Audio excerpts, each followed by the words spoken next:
러시아 향한 전 세계의 경제 제재가 이루어지는 가운데 일본이 몰래 러시아와 자원 거래를 한 사실이 발각되었습니다. 자칫 잘못하면 경제 제재가 수포로 돌아갈 수 있는 상황이었죠. 당연히 일본 행동에 분노한 미국은 가만두지 않겠다는 입장이었죠. 이례적으로 이번 일에 조 바이든 대통령까지도 일본 제재에 나서겠다고 밝히며 국제 문제로 비화될 상황이라고 합니다. 반면 한국은 적극적인 러시아 제재로 미국의 과오를 받는 상황. 대체 무슨 일이 일어났는지 지금부터 자세하게 설명해 드리겠습니다. 나는 꿈이 있습니다. 잠시 말을 멈춘 그는 빠르게 다음 말을 이어줘. 신의 결정과 도움이 필요합니다. 우리에게는 그 꿈이 절실합니다. 그가 말을 마치자 우레와 같은 박수가 터져나왔죠. 지난 3월 16일 우크라이나 젤렌스키 대통령은 화상을 통해 미 연방 상하 의원들에게 절실한 도움을 요청하며 우크라이나는 잔혹한 협박과 죽음의 공포 속에서 하루하루 버티고 있다는 사실을 호소했습니다. 미국은 그의 행동에 감명을 받아 엄청난 지원을 아끼지 않았습니다. 수조 원에 달하는 무기 패키지를 비롯해 후방 지원 음식과 옷 등 지원할 수 있을 만큼 미국은 전력을 다해 우크라이나를 지원했죠. 그 중에서도 미국이 해낸 가장 중요한 지원은 바로 러시아에 대한 경제 제재였죠. 전쟁을 더는 수행할 수 없게끔 러시아 경제를 묶어버리면서 러시아군은 지속적인 전쟁이 불가능해졌습니다.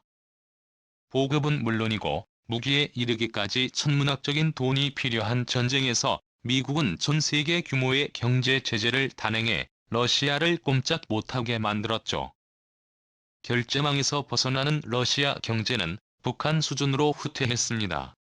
러시아를 지탱하던 올리가르히들은 도망칠 궁리를 했고 러시아 시민들은 영문도 모르고 거짓 신세로 전락하고 말았죠. 미국만이 아니라 전 세계가 러시아 제재에 가담했는데요. 이 가운데 누구보다도 빠르게 미국의 편을 든 국가가 있습니다. 바로 일본이 그 주인공이죠. 기시다 후미오 총리는 러시아가 우크라이나를 침공한 직후 바로 러시아에 대한 제재를 결정. 기자들 앞에서 러시아는 전쟁의 책임을 다해야 할 것이라는 강경한 태도를 보였죠.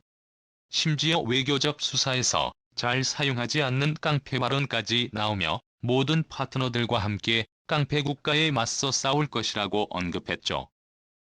일본은 재빠르게 제재에 동참하며 러시아 정부와 러시아 기관이 발행하는 채권을 동결하는 조치를 취했습니다. 후지뉴스 네트워크는 이어 일본 재무성의 조치를 발빠르게 보도했는데요. 푸틴 대통령을 지지하는 올리가르히 10일 자산 흐름을 벗기고 이들이 움직이는 자산 대부분을 동결했다고 밝혔습니다.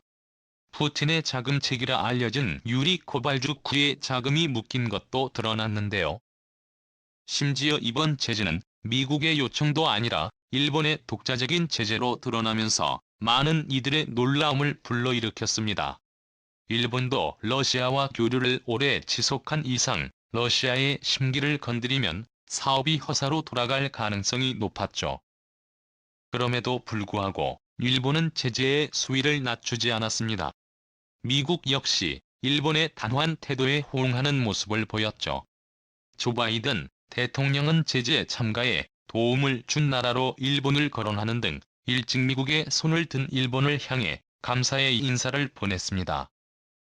일본은 뒤이어 쿠릴 열도 문제에 있어서도 확실히 매듭짓겠다는 뜻을 드러내며 그동안 러시아의 심기를 건드리는 발언을 자제했던 과거와 달리 쿠릴 열도는 일본의 땅이라고 총리가 선언하며 거리 두기에 나섰습니다. 미국은 일본에 지지 않겠다는 뜻을 보이며 최혜국 대우를 박탈하는 등 러시아에 대한 강도 높은 제재를 이어갔습니다. 미국은 일찌감치 러시아를 도우려는 국가들도 제재 대상이라고 못 박으며 중국을 겨냥한 행동을 보이기도 했죠. 너무나도 사이좋게 러시아를 향한 압박을 이어가던 두 국가는 뜻밖의 사건으로 반전을 맞이하게 되었습니다. 미국 정부의 뜻을 잘 따르는 것처럼 행동 잃던 일본이 뒤에서 다른 행동을 보인 것이 발각됐기 때문이죠. 서서 미국의 제재 결정에 동참했던 정부와는 달리 일본 기업들은 다른 생각들을 가지고 있었습니다. 특히 러시아의 사업을 걱정했던 기업들은 한순간에 모든 기반을 잃어버린 것이나 다름없죠. 이번 문제를 들며 미국과 유럽 기업들은 러시아 매점 철수를 선언했지만 투자한 돈을 생각해 그럴 수 없었던 일본 기업들은 조용히 있었는데요. 하지만 러시아 제재에 동참해야 한다는 여론이 거세지면서 일본 기업들은 입장을 발표해야 했죠. 그 중에서도 패스트 패션의 선두주자인 유니클로는 난감했습니다. 2010년부터 러시아에 진출한 유니클로는 유럽 최대 규모 매장을 러시아 모스크바에 오픈하는 등 러시아 사업에 엄청난 공을 들이며 유럽 진출의 교두보로 러시아를 이용했는데요. 유니클로의 회장 얀 하이타다시 회장 입장에서는 곤란한 상황. 결국 그는 투자한 금액을 손해 볼 수 없게 기존 매장 운영을 그대로 유지하겠다는 결정을 내리게 됩니다. 여기서 그는 황당한 발언을 내보였는데요. 애플 같은 IT 사업이라면 존재할지 몰라도 의류는 다르다며 러시아 사람들도 똑같이 생활할 권리가 있고 생필품과 밀접한 연관이 있는 유니클로는 다른 기업과 같을 수 없다며 인권 때문에 사업을 철수하겠다는 기업을 바보로 만든 것이죠. 당연히 세계 각국에서 유니클로에 대한 불만이 터져나왔습니다. 다른 기업들 역시 사업을 철수했을 때 손해를 보는 건 마찬가지라고 말하며 유니클로는 오만한 모습을 보이고 있다는 의견이 퍼졌습니다. 한국 기업의 예를 들며 유니클로를 비난한 이들도 있었는데요. 일본 국민들 가운데서는 삼성과 같은 대기업들도 우크라이나 전쟁에 동참해 제재에 참여 막대한 손해를 감수하고 있는데 유니클로도 동참하지 않을 이유가 없다며 유니클로의 이기적인 행동을 비난한 것이죠. 결국 유니클로도 제재에 동참하겠다고 밝히며 사업 철수를 결정하며 현재 운영하던 러시아 매장 50곳을 정지. 일본에서 생산하는 유니클로 옷도 러시아에 수출하지 않기로 한 것입니다. 다른 기업들 역시 일본 정부가 요구한 대로 제재에 동참하는 듯 보였습니다. 러시아에서 건설기계 생산 및 판매를 하고 있는 일본 기업 히타치 제작소 역시 사업을 중단하기로 발표하며 건설기계 생산을 중지, 심지어 이미 넘겨주기로 약속한 물량까지도 전량 회수하겠다고 밝혔습니다. 일본 정부의 요구대로 민간 기업들도 러시아 제재에 동참하는 듯 보였으나 정부의 뜻과 반대로 뒤에서 러시아와 밀무육을 하는 일이 발각된 것인데요. 러시아 국영 가스기업 가즈프롬과 합작 사업을 벌이고 있는 미쓰이물산이 사업을 멈추지 않았던 것이 드러났죠. 사할린 앞바다에서 시행하는 대규모 자원개발 사업 사할린추는 러시아 국영 가스기업 가즈프롬과 일본 미쓰이물산 미쓰비시 상사가 관여하고 있습니다. 가스 수입이 급한 일본 입장에서는 러시아와의 사업을 통해 천연가스의 안정적인 공급이 중요한 상황이었는데요. 만약에라도 사업을 중지해서 천연가스 수입을 하지 않게 된다면 당연히 사업의 큰 손해는 물론이고 자연 수급까지도 여의치 않은 상황. 이에 미쓰이 상사는 러시아 기업과 몰래 밀무육을 통해 가스를 교환하는 짓을 벌인 것이죠. 당연히 이 사실을 안 미국은 엄청난 분노에 휩싸일 수밖에 없었죠. 분명 러시아와 협력하면 불이익을 주겠다고 선언했음에도 불구하고 누구보다 믿었던 일본이 뒤에서는 다른 행동을 한 것이 분명했기 때문이죠.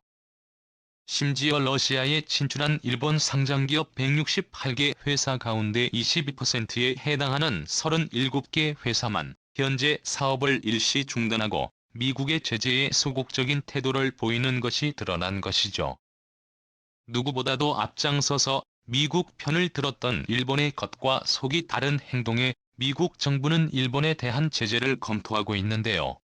특히 밀무육을 통한 천연가스 거래를 심각한 사안으로 간주하고 있습니다.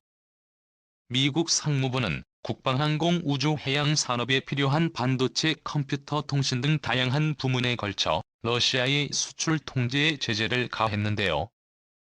미국이 보유한 기술과 소프트웨어를 사용해 만든 제품에도 해외에 직접 생산품 규칙을 적용해 일일이 미국의 허락을 받도록 했습니다. 미국의 제재에 동참하는 국가들은 이런 조치에서 제외되었는데 유럽연합과 뉴질랜드, 호주, 일본 등 발빠르게 미국을 지지한 국가는 이 조치에서 제외되는 혜택을 받았습니다. 한국도 이 조치에 포함되면서 경제 제재의 위기에서 벗어날 수 있었는데요. 일본이 이 조치에 포함될 가능성이 높아졌습니다. 특히 러시아가 천연가스 자원을 판매해 몰래 외화를 볼 수 있다는 점에서 미국 정부는 일본의 행위를 좌시할 수 없다는 입장인데요.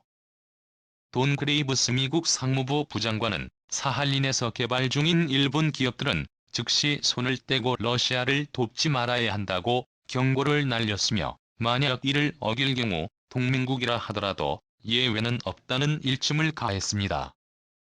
다자간 수출 통제에 예외를 두는 순간 경제 제재는 수포로 돌아갈 것을 잘 알고 있기에 이를 엄격하게 적용하겠다는 미국의 의지를 볼 수 있는 대목인데요. 정부는 기업의 일탈이라며 선을 긋는 모습을 보이고 있습니다. 조 바이든 대통령 역시 일본의 행동에 극도로 분노를 표현했다고 하는데요. 본보기를 보여야 한다는 입장을 주장하며 일본 정부를 난감하게 만들었습니다. 이시다 후미오 총리는 사태 수습을 위해 미국과 급하게 연락을 취하며 미국의 통제에 따르겠다며 진땀을 흘리고 있죠. 반면 한국도 적극적인 미국의 제재에 동참하고 있습니다. 도 최근 러시아 제재에 동참하겠다는 뜻을 밝히며 움직였죠. 미국은 한국의 결정에 박수를 보내며 협력에 감사한다는 친서까지 보냈습니다. 이 미친 주조만에서 일본의 뒤통수를 경험했던 미국. 과연 뒤에서 러시아를 도와주는 행동을 한 일본을 이번에도 용서할까요? 아니면 본보기로 러시아에 준하는 조치를 취하게 될까요? 향후 일본의 대처가 기대됩니다. 시청해주셔서 감사합니다.